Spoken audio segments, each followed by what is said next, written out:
These poems I'll be reading today are very much in response to events that have occurred in the past couple years, as well as experiences that occurred before all of this. So it's a little bit weird to be reading some older stuff, but it's always good to remember that times change, and as time goes on, we change as well. So this first poem was written in 2019. Someone plays Nancy Ajram at the function, and all the boys melt like hot metal soaked in hellfire. Each torso a toe dipped into the murky water of what's been unknown for so long. They are 7-layered molten rock, half liquid and 2/3 fire, a trembling before it is spread. In the sway, the jaw unclenches, the fist unfurls. Whatever has burnt in ash and smoke comes back to love the flames, to beg them rekindle and wish them apart.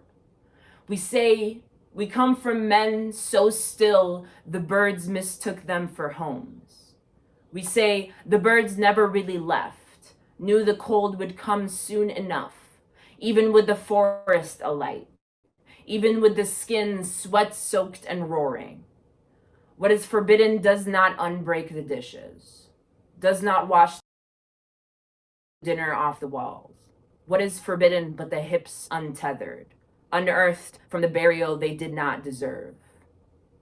We say we come from men still, when we mean we come from coal, from abandoned nest too dry to save. We say we come still, like birds awaiting winter, a whimpering before we have gone. Our suns are promised burning, and so they burn, until the chorus arrives with the wind, until the movement sets them free. So that was Someone Plays Nancy Ajram at the Function. This next poem was also written in 2019, and it's called We're All Moshing, Man. I'm invited to a hardcore show by a white boy with big arms who claims he has a crush on me. It is in a basement in a suburb of a suburb in Indiana, and the best band in the world is playing at midnight. I don't accept or decline. The night before, on my way home from a poetry event in the middle of downtown Chicago, I am told by a group of white men with big arms that I don't belong here. I don't go to the show. Instead, I watch videos on Snapchat curled into my bed sheets, and in them, the boy catapults himself off the stage and into a crowd of strangers who hold him up like a symbol of power I never had the privilege to carry or to be carried by. They are all half bruised, almost broken, and emitting a low growl that shakes the suburb of a city that they do not own. The boy asks me why I didn't come, and I tell him I don't belong there. That I cannot walk into a room and claim violence as a culture with people who are violent with my culture. He says we're not actually trying to hurt anyone. That is just a release in the form of an explosion, and sometimes people get caught in the debris. It's just collateral.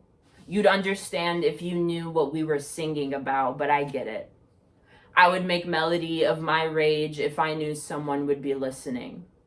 I've always been half bruised, almost broken, always emitting a low growl that doesn't shake anything but the dust off their shoulders. So they say rockets, they say rightful owners, they say if I don't steal it, someone else will. And where is this basement war zone now? Where is our space to explode?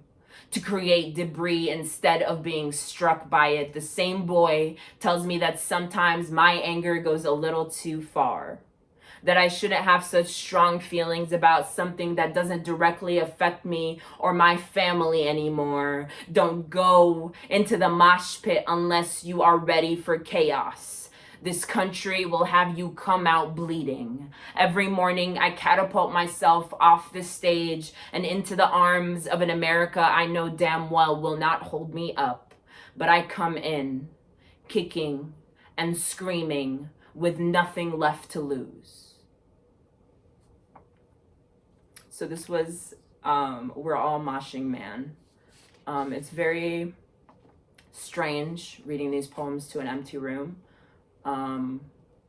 But again, I'm very thankful for ways to connect that still allow us to share poetry, to share this record keeping that we are honestly all a part of. These next two poems are very much in response to each other. Practically one long poem. The first was written in 2018, the second in 2021, just a couple days ago. Mama says, thank God we didn't lose anyone this summer. When we were kids, this heat brought news of the dead like mangled storks who'd forgotten how to give.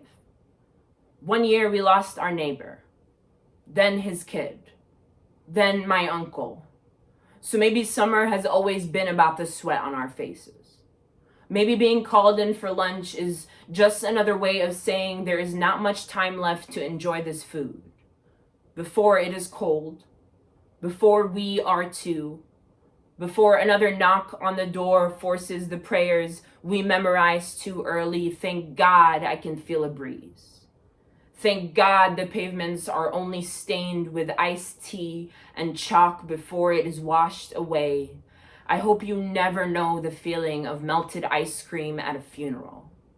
I hope it only comes in the winter, when the sun finally remembers what it's like to be dimming and pities us enough not to beam. Thank God we are still here. Thank God you have come in. Eat, Habibti. Eat while it is still warm. And then 2021.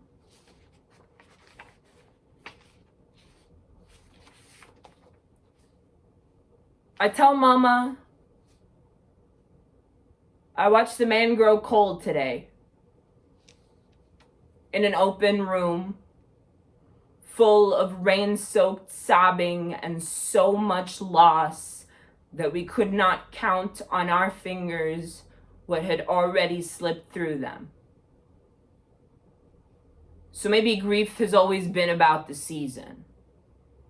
Maybe each phone call is a settling of sorrow into a new home we are unable to leave until it is stolen or demolished or no longer swelling with lonely behind a border that will not let us back in. So maybe it is good to thank God that we are not alone, that we are still able to thank Him for placing the pavement, for allowing the sun to swelter, to dim, to keep the food warm at this funeral, and all the others before, and all the others to come. I hope we never forget this feeling. I hope we slip through, knowing that we are not the first or the last to eat in a home too cold for us to stay. So eat, Habibti. Eat while we still can. Thank you so much.